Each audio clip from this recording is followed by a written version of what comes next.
I try to make everyone that I work with feel good, because that's ultimately the whole point of doing all this anyway. Like, Yeah, what's the yes. point of like doing like the music thing is not to like for me to make a bunch of money. I wouldn't be touring if I just wanted to make a bunch of money. It's Right. about bringing a uh, a vibration. It's about making the world just a little bit more palatable and bearable, and just making a little bit more joy into the world. Good to have you here, Cris.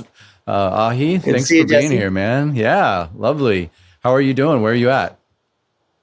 I'm over here back in Northern California, like 5.5 hours north of San Francisco, up in Eureka, Arcata area.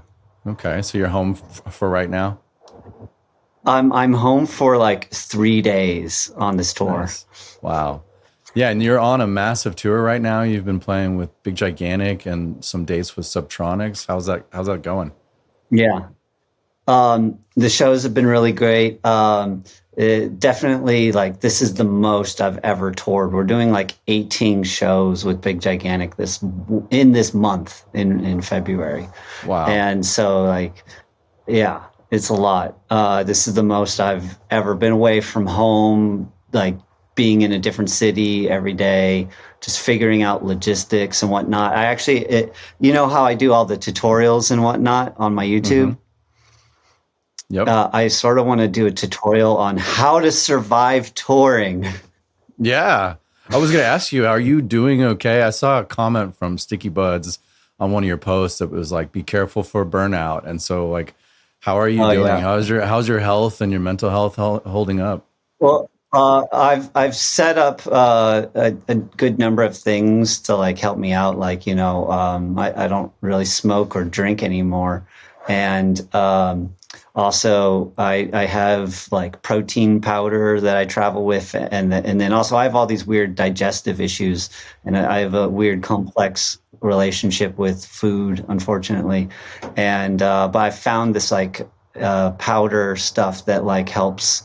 Um, uh, Reduce inflammation in my gut, and like it's actually been working really well so far on tour. So I'm really happy with that. And other than that, just like making sure I really schedule myself to have sleep and like chill out time and make sure I can get from one place to another.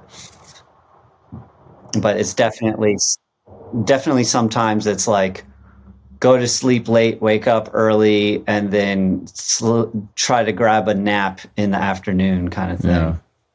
Yeah, I was going to ask you that post show adrenaline can be really hard to come off of. And it's sometimes like 2 or 3 hours before your body will even let you go to sleep, even though you're like dog tired from touring. Do you have any tricks or Yeah, tips for that? Or you yeah. have it? I tend to not go to any after parties, and I try to take a shower after the show because I get all sweaty, and I do hot and cold shower things where Mm, I'll make it really hot and then I'll make it really cold and I'm like and make it hot again. And I notice that tends to like shock me into like a more chilled out state. mm. Yeah, body temperature is such a key to like going to sleep. I know if like you take a warm hot bath and then you get in a cold bed, it can really trigger your body to kind of go to sleep. So Oh yeah, I read somewhere there's something about like the body cooling off that like triggers sleep or something like that. That would make sense because like, as the sun's going down, it gets colder. And so I think evolutionarily that makes some sense there. yeah, absolutely. On a physiological level. Well, yeah, I wanted to say just congrats on everything you've really in the last few years taken off and I'm seeing more and more opportunities come your way. And I feel like you're one, just like a really humble, real person. And recently I came across this post that you had made on Facebook and you said 9 years ago I was living in a house with 15 other people. A room was a small space in a hallway separated by hanging sheets for privacy, struggling financially and barely scraping by month to month. My intense passion for music kept me going. You shoved yourself in a tiny garage, turned studio, and made music every night, visualizing yourself performing in front of massive crowds on stage. So I mean, you're here today. Like, how does that feel? Like, looking back on that journey, like, what would you say to people as they're taking their journey and, you know, giving up comforts and just pursuing their dreams? Um, yeah, man, it's so funny. I love that era of my life so Mm, much. It's so funny. Like, I don't know. It's just the community of this place called Synchronicity LA, and it was this like intentional community with like I think there were like 8 intentional communities in a 3 block radius in LA. And we would have like these like almost like show and tell nights called salons, synchronicity salons, and like everyone in the neighborhood would like come over and sign up to like share some creative talent of theirs for 5 or so minutes. And so it was just so much fun, and like we'd spin fire or like play like cornhole tournaments, and we'd all pitch in food together to eat together. And yeah, it was just like a super creative, artistic time in my life that I also feel like musically, I don't know, I spent a lot of time meandering and trying to stumble across like how to get better sounding music, be a better writer.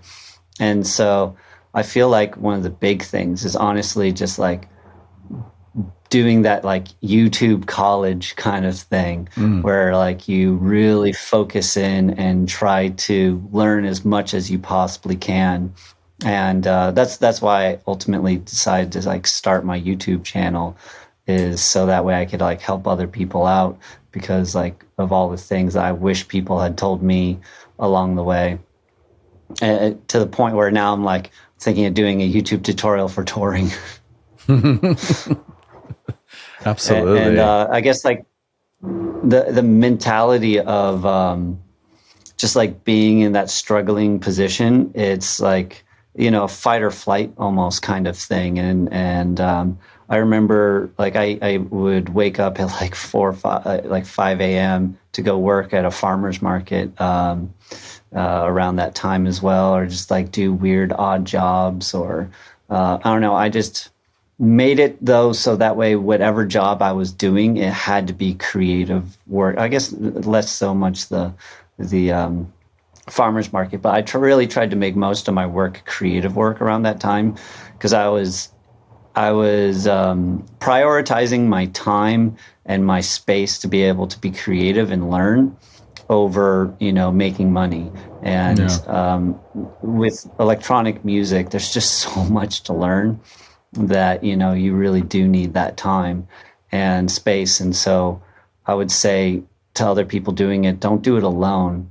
And that's why it's like good to like work with other people, work and live in a situation with other people, just because that journey, if I'd gone back and done that journey alone, like I don't know if I would have done as well. I don't know Mm, if I would have had the same motivation.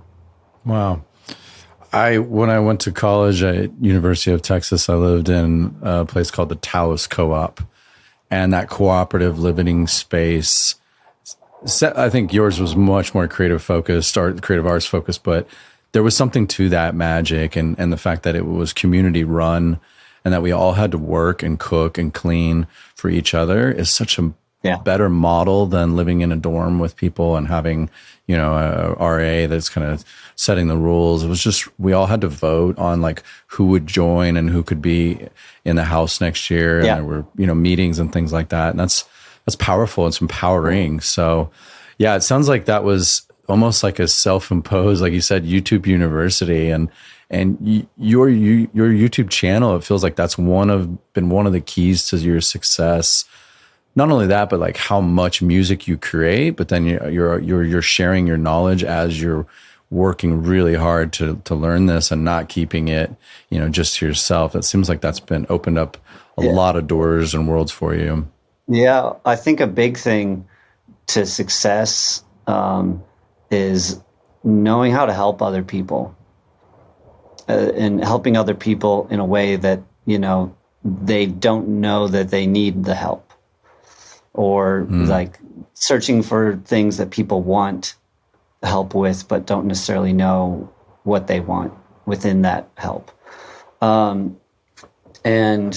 yeah, I like also during like the start of the pandemic, I think that's when my channel like really blew up, is that everyone was like in home, like, oh, I don't know what to do. I'm gonna learn how to make music on Ableton. Let's do some tutorials. And then they came to my YouTube channel. I think it really started my career there, actually.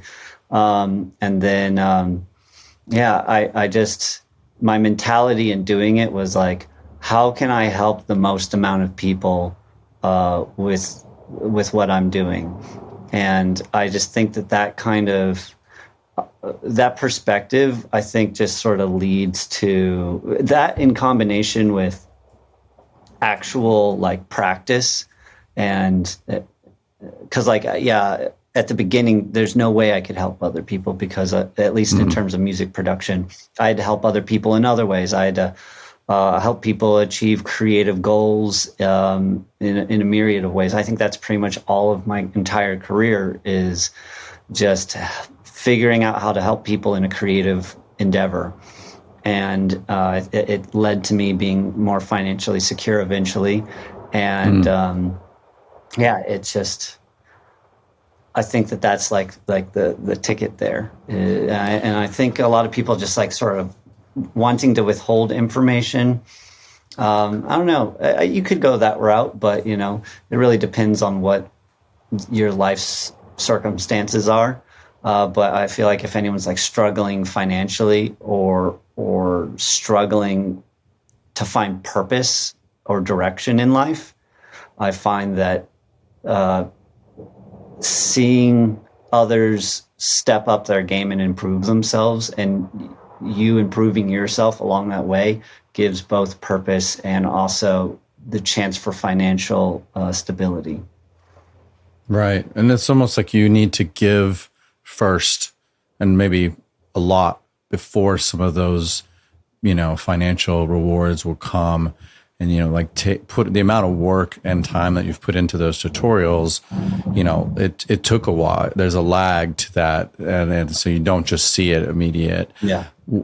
There's also that you were willing to give up money and comfort and for the pursuit of your dream. And I think there's something in that is continuing with what you're doing now, and putting out tutorials, and willing to, you know, just put in the work and the time and forego maybe the comforts that you could have otherwise.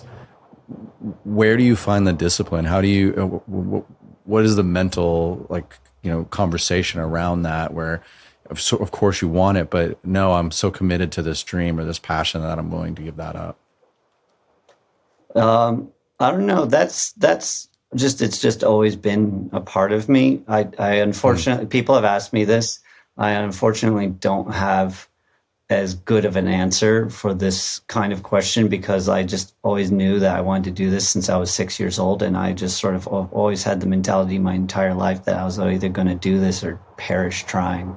Oh, I love that, man. Well, I mean, I think that shows like the level of commitment and I've almost dedication. perished several times. Do not perish. We need you, brother. We need you. Stay with us. Oh man, yeah. I've had many close encounters in my life. Yeah, and multiple kinds. Do you have one in particular you want to share? I think we would love to know. I got close encounters. There's also close encounter alien wise.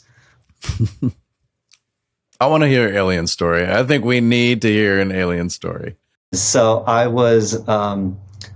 took one hit of LSD with a friend of mine, and one of my closest childhood friends. It was up in Placerita Canyon in Southern California. And we were going on a hike to the top of this mountain. And at the top of the mountain, we were just like sitting there and just sort of, or standing on the mountain, and just, it was super windy. We were seeing these crows like flying, and you know how crows like will like play like with the wind, and they're like, it's almost like they're surfing in the wind there. And like my personal like identity was like meshing between myself and these crows, and I could like feel them flying. It was awesome. But at one point during all this, a ship about the size of a manhole cover sort of like materializes into existence, and then it starts to come up to me, and it moves through the air as if the air was made of rocks and the ship was made of water.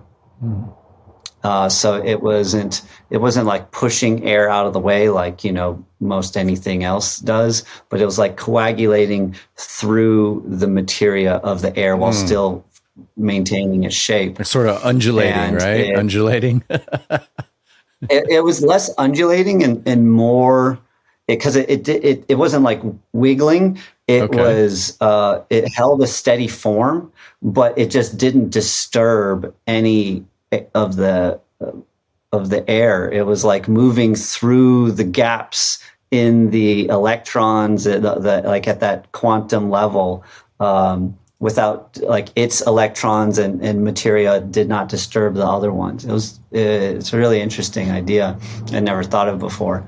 And as soon as it came up to me, I stepped out of my body onto the ship, and I could see myself both from my body on the mountain looking at myself on the ship, and myself on the ship looking at myself on the mountain simultaneously. I think because I was on LSD, I was just like, oh, okay, this is happening. Sure. Nothing weird. And I didn't freak out or nothing. I was just experiencing it. And then the ship started to move about like 3 feet down the mountain. And from the perspective of myself on the mountain, I just moved like 3 feet or something like that. But from my perspective of myself on the ship looking at the mountain, myself on the mountain just completely disappeared, because I had traveled so far, not through space, but into space. And so it felt like I was traveling into some other form of dimensionality that was less like 3D, and I don't know what, some other form of dimension that was still present everywhere, but like deeper within it. And as soon as I arrived at my destination, I stepped off the ship, and I was at a giant dance party with everyone I've ever met or ever will meet, including yourself. Right. It's like one of those things. And like this was before we had met, and it's like one of these things that like rises and falls in like my consciousness throughout my life, of like how aware I am of that moment. Because I can say, I'm not like fully like in tune with what that experience was at all points in my life. I can fall into despair, or hyper focus on just like something else, or just a lower emotional vibration, and I will that story will have less meaning to me. But when I'm in a higher, like, I don't know, a more positive state, a more, I don't know, synchronistic state, I will, that story and those experiences will have a deeper resonance with like what's actually happening in my life. And it was an awesome party. We had a great time. And, and I step back onto the ship, and I go back and I step back into my body. And you know me, I'd carry around like a field recorder, like pretty much like all the time for a huge part of my life. Like that's where I was like making all those found sounds. I'd carry this like portable Edirol R09 recorder. And I happened to be recording this entire time that this experience was happening. I was like literally holding it to my chest like this. And it's like mostly windy. It's just like mostly wind in the recording. But then as soon as I step back into my body, me and my friend, we turn to each other and say at the exact same time, "Did you see that?" And it's like on the recording. Wow. Is amazing. Wow. Like we're like in perfect synchronicity, and it's like recorded. So it's a measurable kind of thing. And it's just it was like one of those things. And later on, like I asked my friend what he experienced, and he said he saw a ship about the size of a manhole cover appear in the distance. And then it was there for he saw it move and then saw it there for like 3 seconds. And then it folded back into nothing and then disappeared. Wow. And so he was sort of upset with me for a while because he was like, you went on the ship and you didn't invite me. He didn't get an invite to the party, or he was at the party because you knew him. I don't know what's going on. I'm just experiencing something, you know? Yeah. Wow. And I love that guy so much. And yeah, he's a really close friend. And I would definitely bring him on the ship next if that happens again. Wow. So yeah, that's my acid mountain experience.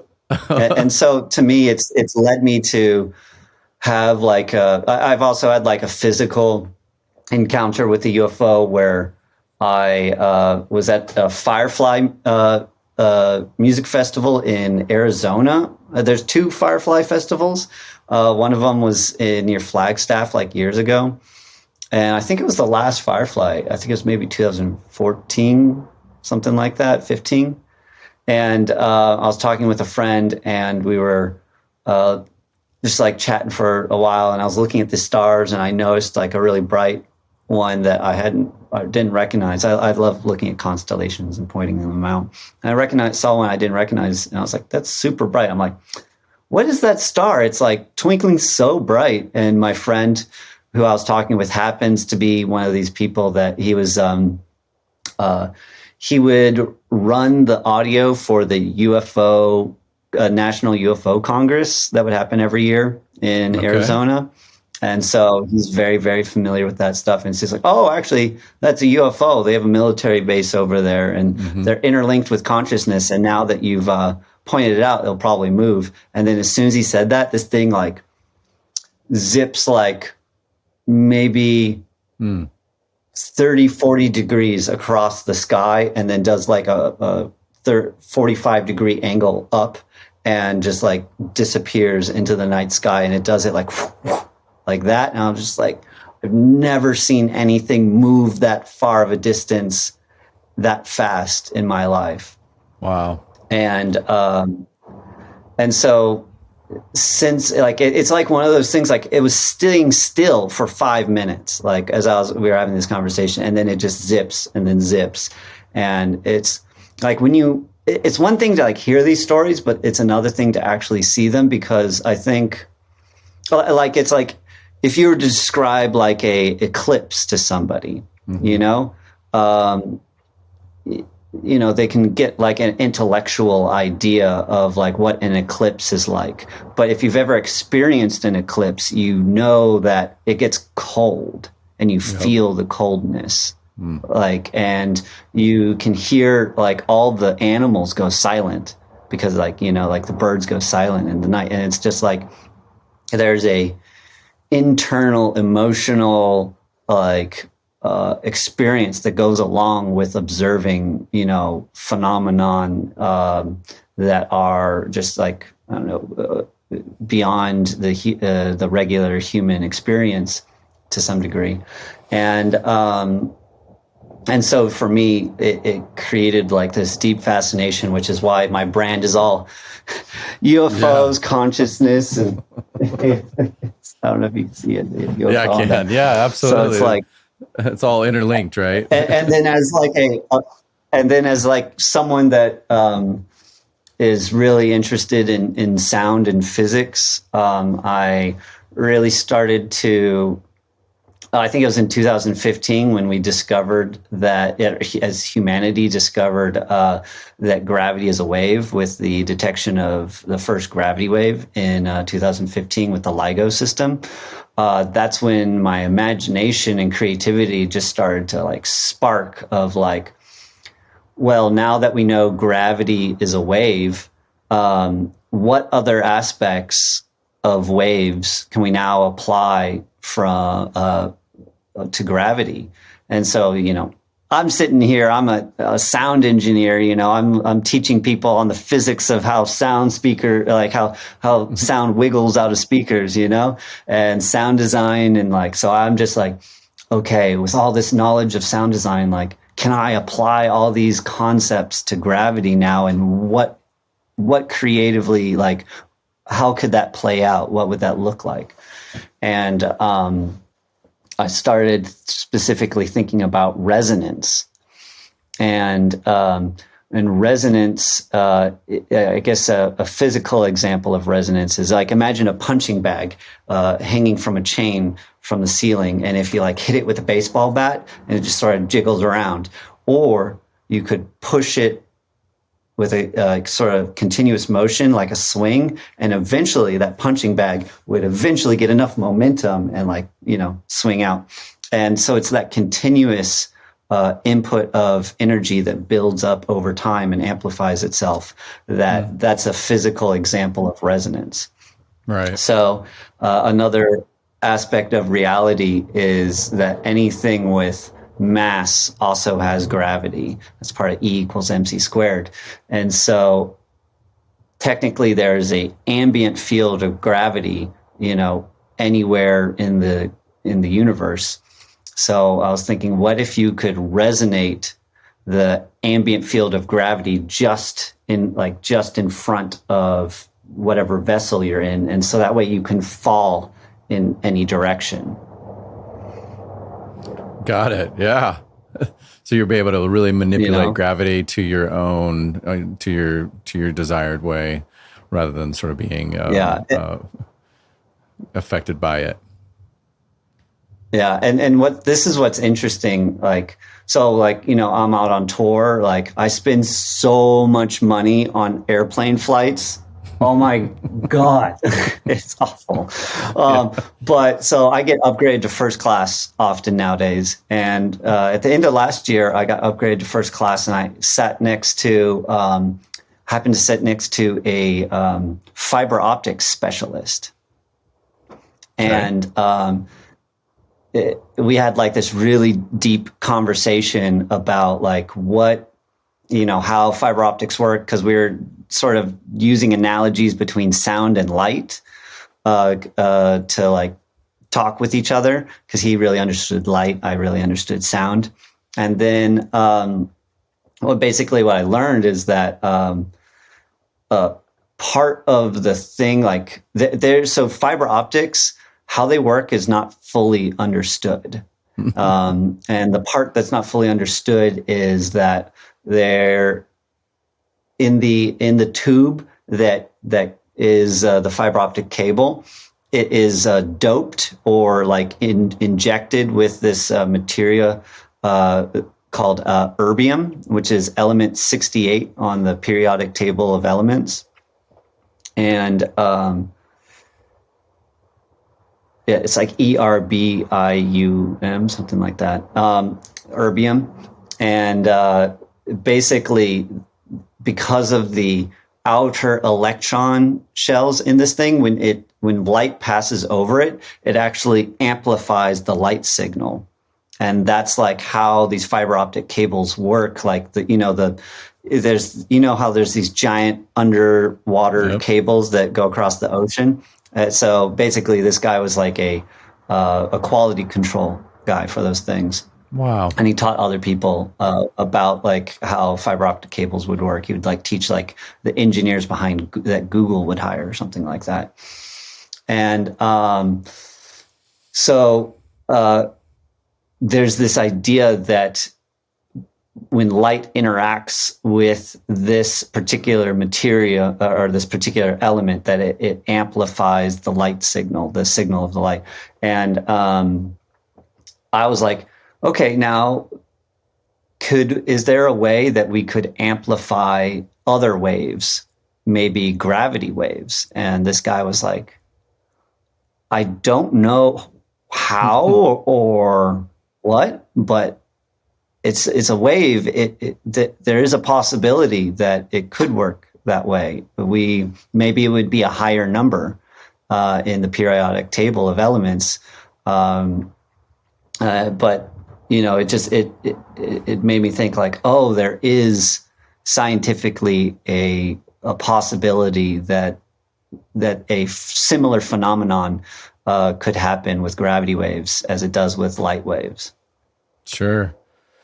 Do you believe in like interdimensional, or that we have higher dimensions than just the dimension that we're living in right now? Like the fourth, I would say we're sort of limited. We think we're in the third dimension, but it's really fourth, because fourth is like time.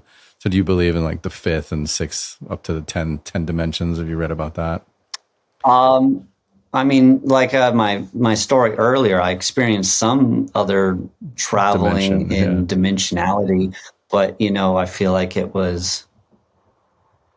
It's hard to say because I don't necessarily. I like to give myself the plausible doubt that it's just like hallucinations of my mind, but also the experience of it is so palpable in the time that I also give myself the ability to believe that there is truth to it, yet also doubt it simultaneously, and so that way I don't fully just get wrapped up in whatever answer I want to be true, but discovering like what. I don't know. I don't really think of things as true or false. I think of things in terms of like probabilities. Mm-hmm.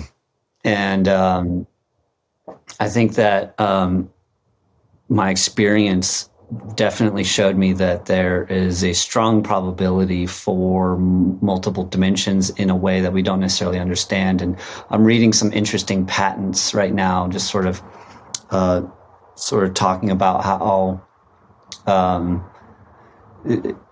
gravity itself could be one of those other dimensions. Not necessarily, there's a dimension of time, but also that gravity itself acts as a dimensionality. And, in a similar way, it's hard for us to visualize light or sound. Why not there be another invisible? Well, obviously we see light, but but we don't see every individual light photon beam, So yeah, why not there be another invisible force that is another. One of the ways I've heard these multiple dimensions explained that made a lot of sense to me is if we're thinking we're in this 3D world. And if you are looking down on a piece of paper, which is theoretically 2D, right? You got left and right, up and down, left and right. And if you're drawing a stick figure, you as a 3-dimensional being could have full access to every part of that 2D world. So creatures or entities from a fourth or a fifth dimension coming into our dimension are sort of they have superpowers, are able to do miracles and bend space and time in ways that are unimaginable to us because we're sort of trapped inside of our fourth, third dimensions and we can't see outside of it. So that made a lot of sense to me. And there's that is it called Antland or what was it called? That where it's like a 3D object traveling through a 2-dimensional plane would basically, like if it was a sphere, it would look like a sphere that's growing and then shrinking again. Exactly. And funny enough, that was exactly my experience with this ship. There you go. Like literally, that's exactly what it looked like. But it was the shape of a manhole cover, so I don't know what that means. Right, yeah.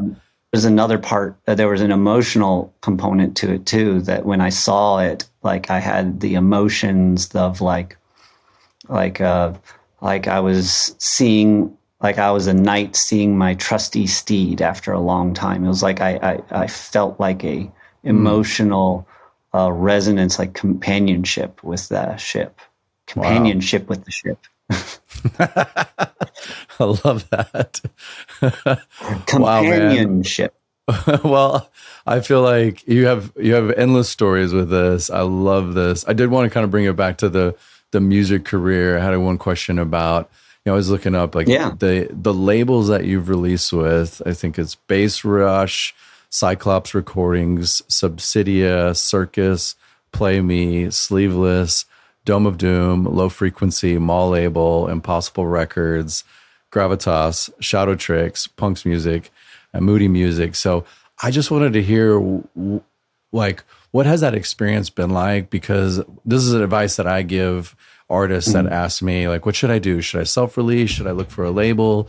And my advice to them is self-release, go work with a label, try a self-release again, take what you learned from that label and apply it, then go try to work with another label. I mean, obviously loyalty is great, but I just wanted to hear, like, in all of that experience, do you feel like having that variety of labels has helped you and given you insights? And obviously there's sort of the aspect of broadening your reach and hitting more fans, but specifically, like, every label probably does things differently. What have you learned from that? That there's no guarantee of success. You know, like, I think people, like, used to have, like, I had this idea of, like, oh, when I release with a label, you know, that's when I'm going to blow up, you know, like, I'm finally going to get the support. Cause, like, there's still this idea from, like, you know, like, a rock and roll era, you know, like, that's when labels, like, were just, like, the only way to do it, you know? And nowadays with self-releases, I think that's not always the case. But for me personally, part of working with so many labels is less about me trying to make money or the success of these things, but trying to connect to as many communities as I can and to develop friends in the industry. And because, like, I will say, like, none of my releases have, like, made me tons of money, you know, but they've made me tons of friends. Yeah, there you go. And I think, you know, and to me, that was valuable. And I would say that, you know, that's something I feel like I could probably do more of, is, like, self-releases, because I think there's an importance to that. But also, you know, I don't know, I always lived in, like, community situations. And so I just, like, always sort of gravitated towards working in community like situations. And I always felt like labels were like that. Not every label is like that. But I do like the aspects when it does feel that way, you know, because it's like certain labels, they'll hold events. Like, when I was working at Gravitas, like, you know, I was doing those challenges y'all did, you know, those, like, beat challenges, you know, and that was a lot of fun for me. You know, and I think I learned a lot that way, and I made some friends through doing that too. Totally. Yeah, that was always the goal. That's always the goal, with as much as we can, trying to cultivate community, because I think, like, you hit it, you said it perfectly, is like, releasing music these days will not get you rich, but I think that in that is about connecting with people. And just like what you've done with your tutorials, is by putting your music out there, putting your art out there, like, good things will start to happen. And I think the other thing that it shows with you is, like, patience and a willingness to try, give people a shot, learn from them, let them learn from you. You know, when you work with a label, you're giving up part of your royalties, part of your, you know, they're sharing an ownership of the music that you've curated, and there's a partnership there. And there's sort of, like, both people are trying to honor that agreement. But it takes time. Sometimes you have to be really patient to work with a label. I did want to see, is there any labels that are, like, left on your bucket list? I can't even think of one. You know, what is it? Like, Warp Records or Ninja Tune? I mean, come on. You know, I haven't done anything with Deadbeats, but man, Warp used to be, like, my, like, goal, but I don't think that they are really in the same world that I do what I work in nowadays. That makes sense. And also now it's like my manager's trying to, like, push me into doing more self-releases, and I'd like to do more of that myself too, and maybe even one day start a record label of my own. I was going to ask, I was like, when are you going to start your own label? Like, is that something you're interested in? it is something I'm interested in. And like, there's so many tunes I would sign like right now Mm, mm, to that label. But I honestly just don't have the bandwidth to do it yeah. because I don't know, just the touring right now is just so much. And, I would have to have a label manager, and I just don't have the funds to do it right now. Just because, yeah, it's, because even though I'm touring and I'm succeeding in that way, it's like the expenses right now to like achieve all that is so astronomical that like I'm often just like barely getting by, Yeah. even at this level now. And it's like I really see like even artists that are bigger than me, they're barely getting by, you know. And it's just interesting. Just as you grow as an artist, like you get more money, but the expenses go up too. Yep. Yep. Yep. More percents to more people to help you. The logistics of things, and it doesn't always scale. It's not a 1-to-1 just because you've gotten on a bigger headlining slot or whatever. It doesn't necessarily always pay for itself. So, well, good Yeah, luck, man. I like know I that's would make more money. I would make more money not touring. wow. Yeah. Yeah, That's a hard reality. I but mean, to just me, it's especially after the pandemic, right? With all of the cost of fuel, it seems like the flights have gone crazy. Inflation, cost mm, of eating, just everything is just it's worrisome in that at some point there is a breaking point for the arts community where things are just going to stop, not going to happen, or people are just it's going to have it'll to be scaled change back. Yeah, if it does. If yeah, it does reach a breaking point, I don't see it ever ending because there's too many people with such a strong drive to want to do it. yeah. Even in the midst of like if like an asteroid impacted the Earth, you would still find people out there trying to share their music. You know. For sure, for sure. It's Um, just the logistics of touring, I guess, is the main thing. oh yeah, that's definitely like a hard thing. Like I definitely like yeah. I make more money now, but I spend even more. It's crazy.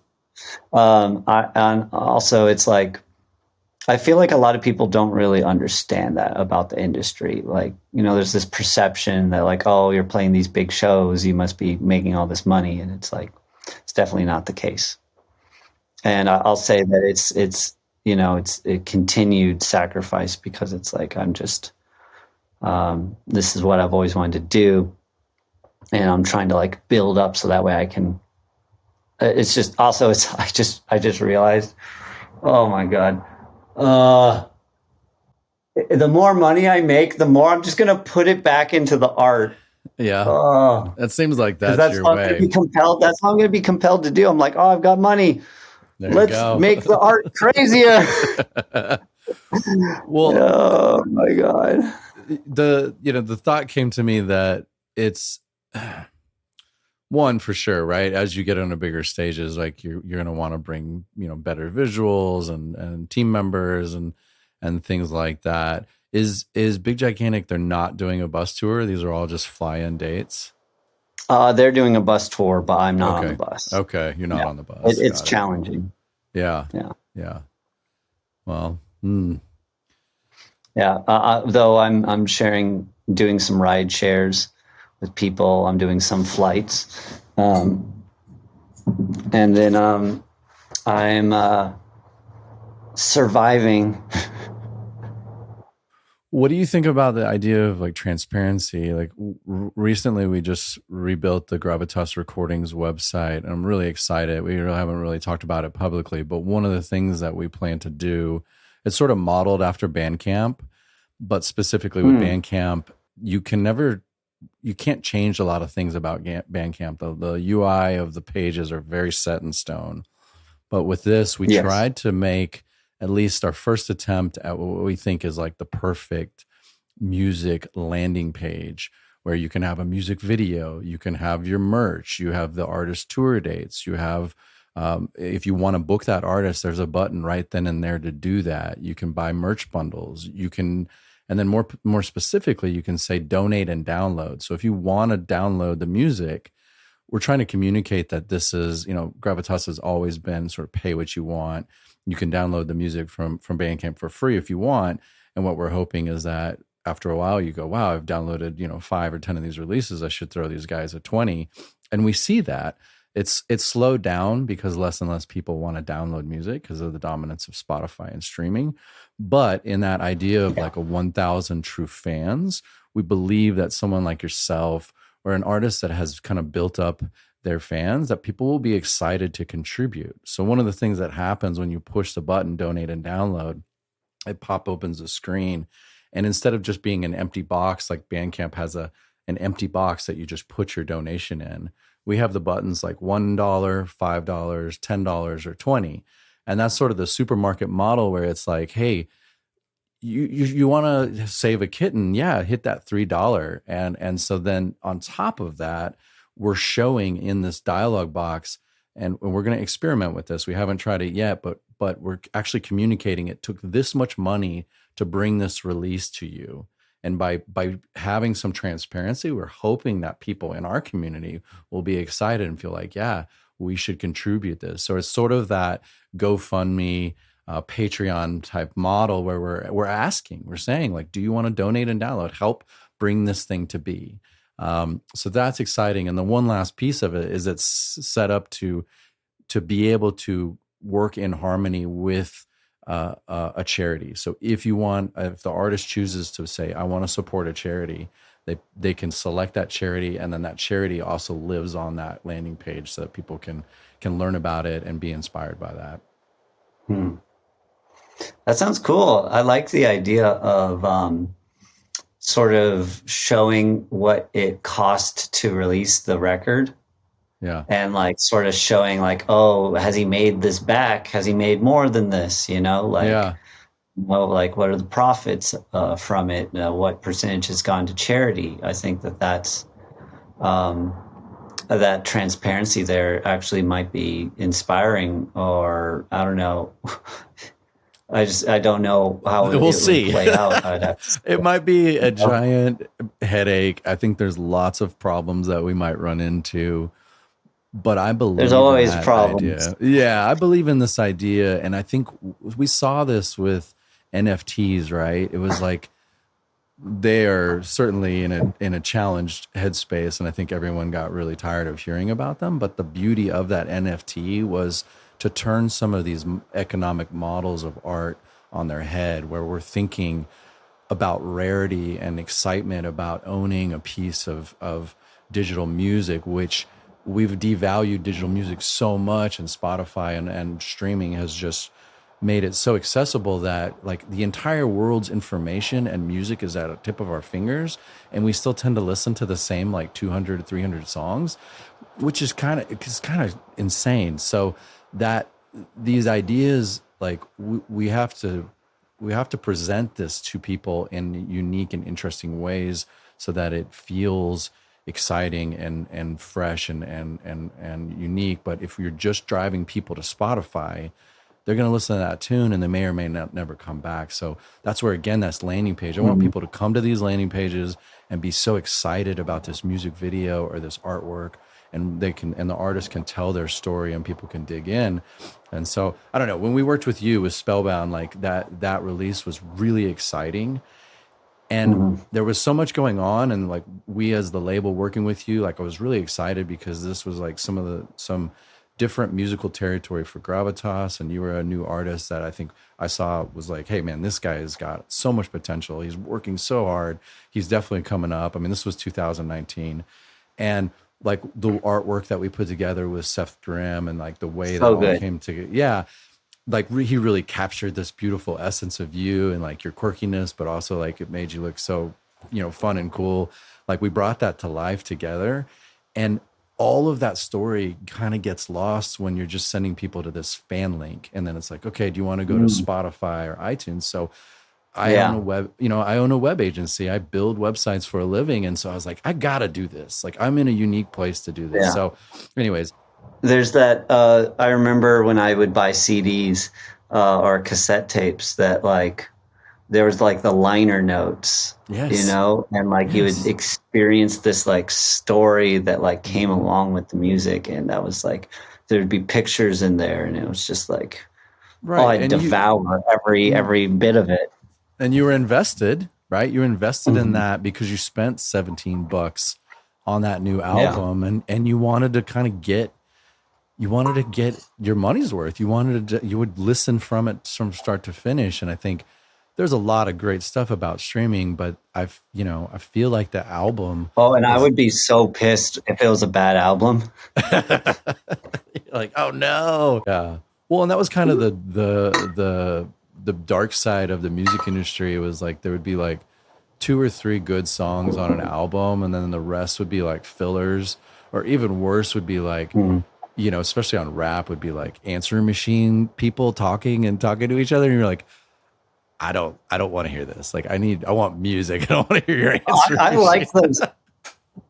I liked those interludes. Okay. There was one on the Aphex album of like his mom calling him up and like, you know, being like, "Happy birthday to my little Richard," and I was just like, "Oh," it's like, Aw. but it had like some music in the background, and it just like, I don't know. I personally liked hidden little Sure. tracks like that, but Well, not the I fillers don't. though. Like, I mean, Tool did some amazing things like that, or like hidden tracks, like on their Undertow CD was like, it would go until track 99, and then they had that like let the cat rabbits wear glasses thing, and like that snuck Yeah, up on me. You can't really do that anymore. You can't do that in a, no. yeah. Yeah, you hide 99 tracks on an album on Spotify. People are going to be like, ah, why? I'm getting an ad in between every three. Oh man, that's funny. Well, shifting gears a little bit, I wanted to ask you about these. You have a couple other projects, or a few other projects. You have Heartworks, and then in the past, you worked with Lucent Dossier.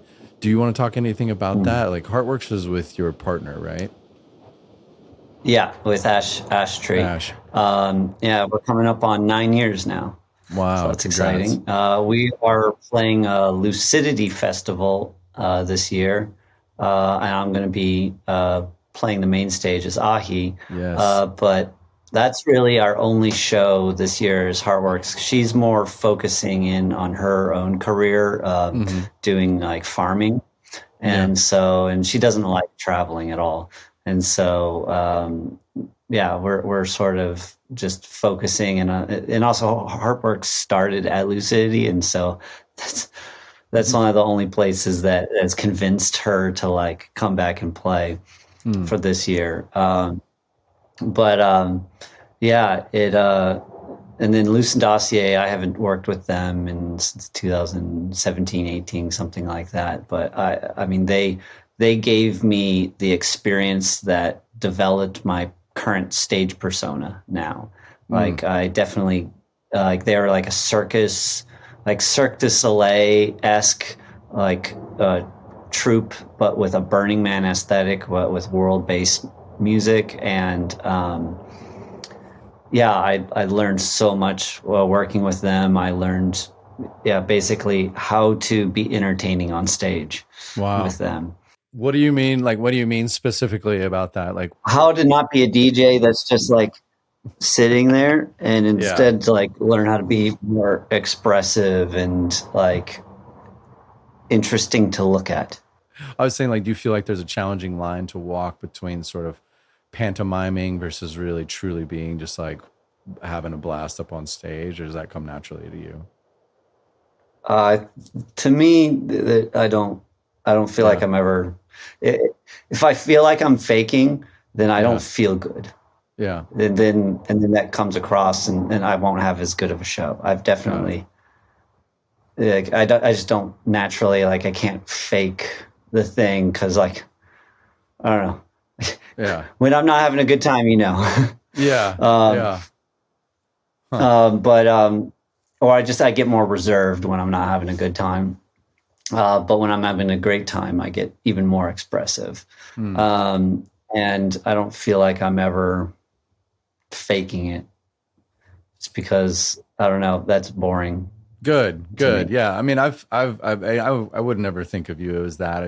I think in general, I have seen performers up on stage where, or even myself when I've been DJing, sometimes it's like, I, I have to, like, I think what you said, you learn this technique of like, hey, get in there and really feel the music. You're the conductor of the show. If you look like you're bored, if you look like you're looking at a laptop, then everybody else is going to be looking at their phone or talk, or, you know, like you have to really, I don't want to say overact, but you're like acting the part, like, and not even not saying it's fake, but you have to bring that full energy and like almost fill up the stage, right? So and that was kind of where I was Yeah, going with that. It's fill up like, the stage is definitely a yeah, thing. yeah, like you have to kind of summon that energy inside of yourself, and it's a lot, right? You're playing for 40, you know, Yeah. an hour or 75 or 90 minutes. That's a lot of energy. Yeah, ultimately, being a DJ is you're being an entertainer. Hmm. Hmm. You got to entertain. Yeah. I wanted to ask. I was like, you talked about earthquakes. I don't know if that's interesting or not, but for whatever reason, you've been in Oh like the yeah, middle of we've an earthquake. experienced 13 earthquakes in the last 2 months now. Yeah. It's been my brain is just like constantly anytime anything shakes, I'm like, oh my God, is it happening again? Like Yeah. I'm just like, oh, the earth just moves now. Okay. I'm actually really tired of it. Mm. Um, I would like the earth to not move Yeah, like I hope, like man. the other parts of my life. That's scary. That's scary. I've slept through a couple earthquakes, but never had like a full on experience in one. It must be strange. Well, it's Uh, when they get above six or 5.8 or something, they get scary. yeah. Um, and yeah, just I'm just yeah, it's funny because I've just been on all these like amazing tour shows, and then I come back and it's just like natural disasters after another, flooding, windstorms, trees falling, earthquakes, Mm. and so it's like yeah, it's this life Yeah. mixture there where it feels really just like the dichotomy of it, and like I'm just uh looking forward to a more boring point in my life. Well, Which sounds really funny to doesn't sound say like because that's I on the love horizon right now. Yeah, you sound like you're pretty busy. You, I will get to see you. We're gonna see each other at Lightning in a Bottle. So you're Austin. playing Thunder Oh, and Stage. LIB too. Yeah, are you doing Yeah, the stage managing again? yeah. So Awesome. myself and the Gravitas crew, we get to stage manage and run the hospitality. And I know you were booked for during the pandemic. 2020. Yeah, 2020. Yeah. And so now they're having you back, and I can't wait, man. You're gonna rock that stage. You got anything special in mind? Yes. Awesome. I'm working on just like so yeah, being on this big gigantic tour, I get to like really test out a lot of stuff. And I'm finally getting some more time to make music. This like last 2 months have been the least amount of music making I've ever done in my career. Wow. Like, and so that was really frustrating for me. But now I'm starting to write some more stuff, and yeah, I'm just having a lot of fun, specifically writing glitch hop, but with the rhythm format. Mm, okay. Nice. Like I just noticed like rhythm, like specifically like Subtronics and like Boogie T, they have this like format to how the pacing of the songs go, like where there's like lots of starts and stops and like little Hmm. fills in on like down on like the one downbeat versus like the four or something like that, or just like Sort of these fake out. interesting musical ideas. And so I've been applying these like same concepts but to like other genres, Nice. Nice. and that to me is just because it's like it's less about like the aggressiveness of the rhythm tracks, but it's more about the structure and the musical call and response and the just unique musical passages that I'm emulating. Wow. And that's been really Have you fun. put any of that out yet, or you're just it's in the hopper? I have not released anything like that. I'm playing a lot of it out Cool. on tour right now because like right now I can't really release any of it because none of it's in like a full song format. They're mostly Mm, like in like whip format right now, or like I've made a lot of mashups because like I find that in order to captivate people's attention, you really have to have recognizable things mm, that build up into unexpected things. mm. That's a great point And for sure. I really like that format of like familiar, unexpected, familiar, unexpected. So you're doing a lot of edits, like you'll take a known song and then you mash into your own Yeah. work in progress. Nice. That's Yeah. cool, And man. like it gets a reaction almost every time. And it's Yeah. just it's amazing. I love it. Yeah, I think this is a question I asked Bulk and Bump recently, but it was like after you go on a tour, when you come back and you sit down to write music, do you feel like you write for the stage, or you're more clear on what works for the stage, and that cycle really can start to accelerate, like being able to create Yeah, music I'm that definitely works for the writing more music for the stage yeah. nowadays, and the stage with the stage in mind, and it's really fun, honestly, for me personally. And I sometimes write music for myself. Like Mhm. recently, on the road, I just wrote a new like garage tune. I'm like, and it's got some pretty male vocals on it, and I'm like, I don't know how I'm ever going to release this tune. There's no label that would release this tune. It's just like chill and pretty, Mm. and I don't know. I don't even know if people would listen to it, but I love listening to it myself. So that's Well, why it there you made me go. happy. Yeah.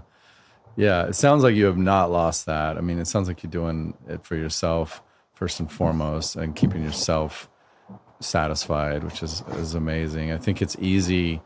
It's kind of easy to lose yourself when things start to get going, right? And like you start to psych yourself out. Oh, this is what made me popular. This is what is working, so I got to go do more of that. And then you start to lose that childlike play and experimentation, which I think you're a shining example of that. Well, I think, my style has shifted and changed over time to Mm-hmm. fit what works.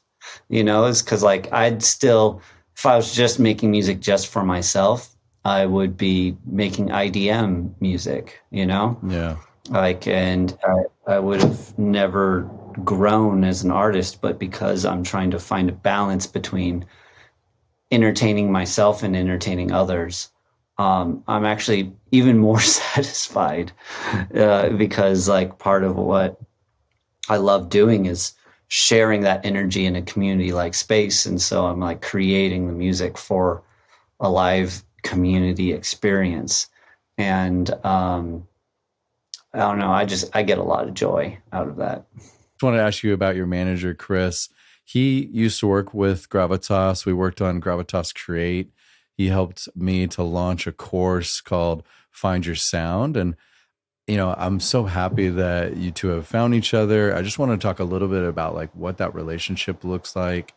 I mean, he's, I think, essentially your first like full-time manager, if I'm not mistaken. Like, Yeah. how has that evolved? What have you learned? What has that experience been like? He's like my manager, but also like my full time therapist, Mm, and in a way, and yeah. friend and sounding board. And like, we're on the phone almost like every day talking about either ideas in life or ideas around the project.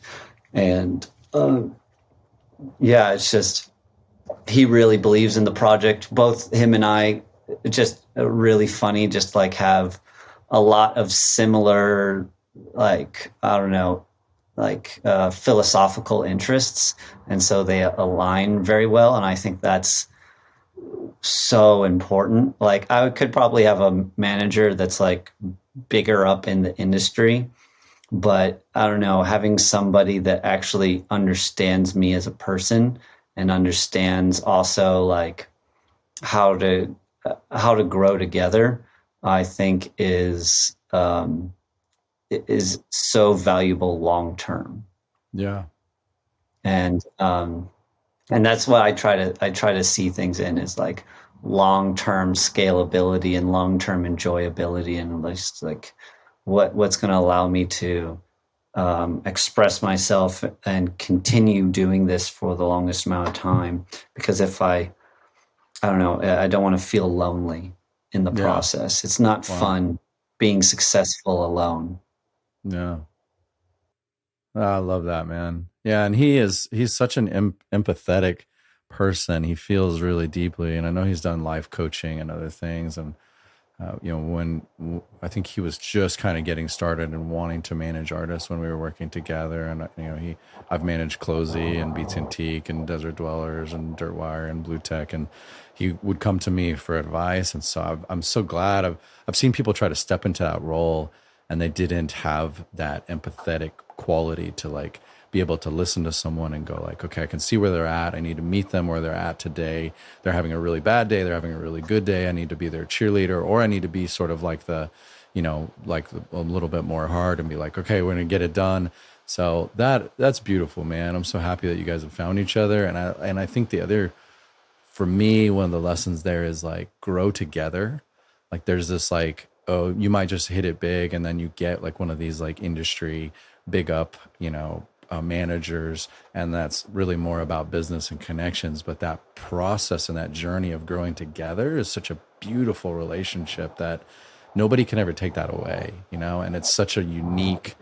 It's I tell people, if you're going to get a manager, it's almost like getting married. Like this is better for it to be the real Yeah. thing, right? It's not like agents can come and go. They're not as like hardwired part of the I don't know. project. I love my agent. Yeah, it's great to have a good agent for sure, but like your manager has to be like your number one. Like that, and they can cause a lot of damage too. They can cause a lot of problems for you if Yeah, they're not. you have to. I think it's really. I don't know. I don't think it's just the manager. I think it's the whole team. Sure, And this is sure. what I've been seeing while seeing so many different, being in the industry and seeing so many different teams form and how they work together. I'm so impressed, particularly with Subtronics' team. Mm, Like he's just put together just a group of people that just knows how to get stuff done and is so like caring for everyone that's on the tour. And it's really wonderful, and it's an inspiration.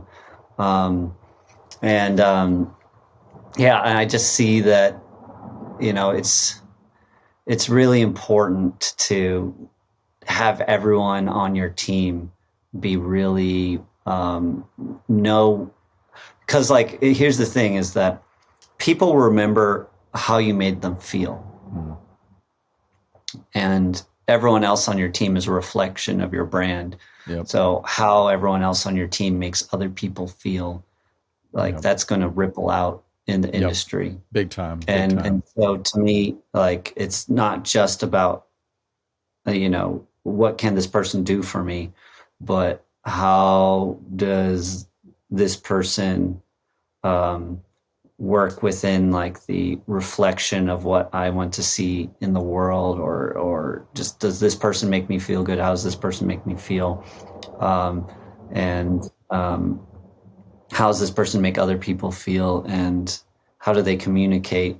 Like, because it's like for me, I I have very intentional goals.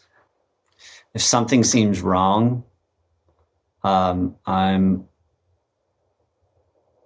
so situation context dependent, but I don't know. I try to make everyone that I work with feel good, because that's ultimately the whole point of doing all this anyway. Like, Yeah, what's the yes. point of like doing like the music thing is not to like for me to make a bunch of money. I wouldn't be touring if I just wanted to make a bunch of money. It's Right. about bringing a a vibration. It's about making the world just a little bit more palatable and bearable, and just making a little bit more joy into the world. Right. And every part of my system has to reflect that for me. Yeah. I love that, man.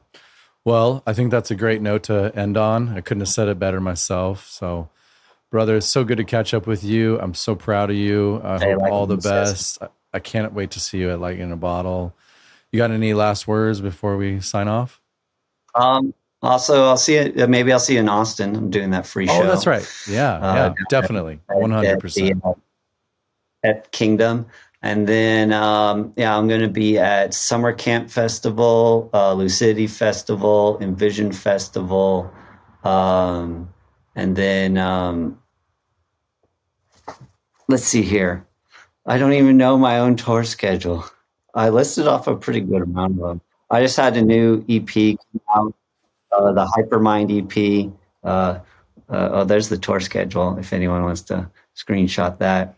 I'll put it up. I'll put it up on the video for sure. Yeah, and then just working with all the other artists. Let's see here. Where else am I going?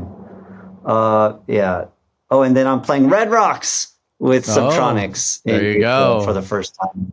So that's is this? Big one on April 14th. Oh, brother, man, you're gonna have to fill that stage, bring that energy. Congratulations, man. I'm stoked on that. And then we have a lot of other really exciting stuff for later in the year that we haven't announced yet. Nice. But well, yeah, I know you released with Subtronics, but you've got, I would guess you've got some collabs going on with him or something cool. So I can't wait to see what no comes. collabs with Subtronics. We'll see where it goes. Yeah, well, in the future. Well, all right, man. Well, you have a wonderful day. Thank you for catching up with us. Learned so much from you, and we'll see you soon. All right. Peace, y'all.